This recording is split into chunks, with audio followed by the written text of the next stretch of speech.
Այսօր ապրիլի 16-ին մարզահամերգային համալիրում մեկնարկեց Կրթություն 2025 էքսպոն։ Էքսպոյին առանձին տաղավարով ներկայացված էր նաև Պլեխանովի անվան Ռուսաստանի տնտեսագիտական համալսարանի Երևանի մասնաճյուղը։ Մասնաճյուղի տնօրեն Թամարա Վարդանյանը Եվրոմեդիա 24-ի հետ զրույցում ասաց, որ շուրջ 700 ուսանող ունեն, որոնցից գրեթե բոլորը հայեր են։ Գրեթե 99%-ը մեր հայրենակիցներն են։ Եվ մեր կրթությունը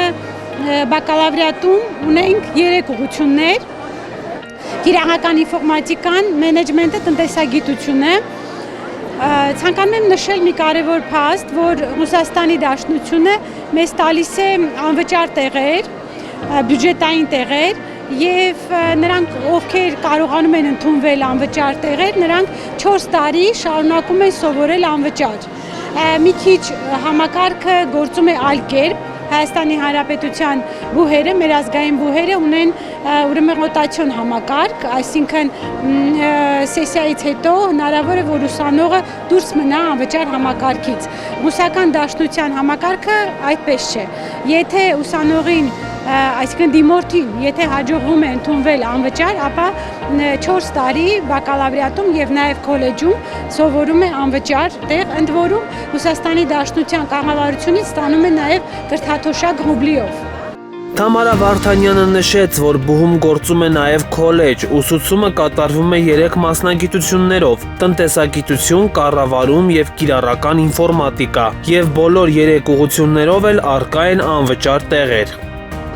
Բացի բակալավրիատից քոլեջում ունենք եւս 3 ուղղություն՝ ծրագրավորումը, տնտեսագիտություն, հաշվապահական հաշվառում եւ բանկային գործ։ Պետք է նշեմ, որ Երևանի մասնաճյուղը Պլեխանովի համալսարանի շատ կարևոր գործ է իրականացնում հենց հայրենադարձության իմաստով, որովհետև ուսանողները երբ գալիս են դիմորդները Ռուսաստանից, մենք ամեն ինչ անում ենք, ջանք չենք խնայում, որպեսզի հետագայում ավարտելուց հետո նրանք ընդունվեն աշխատանքի Հայաստանի Հանրապետությունում եւ իրենց գիտելիքները իսպաս դնեն մեր երկրին, մեր ազգին։ Բուհի ղեկավարն ընդգծում է, որ որևէ տարբերություն չկա դիմորդը Պլեխանովի անվան Ռուսաստանի տնտեսագիտական համալսարան է ընդունվում, թե Երևանյան մասնաճյուղ, ուսանողին տրվող դիպլոմը նույնն է։ Ըստ էության,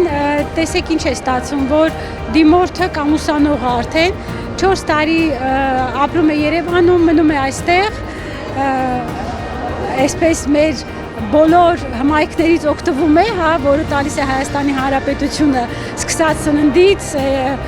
եղանակային պայմաններով եւ այլն, բայց արդյունքում ստանում է Մոսկվայի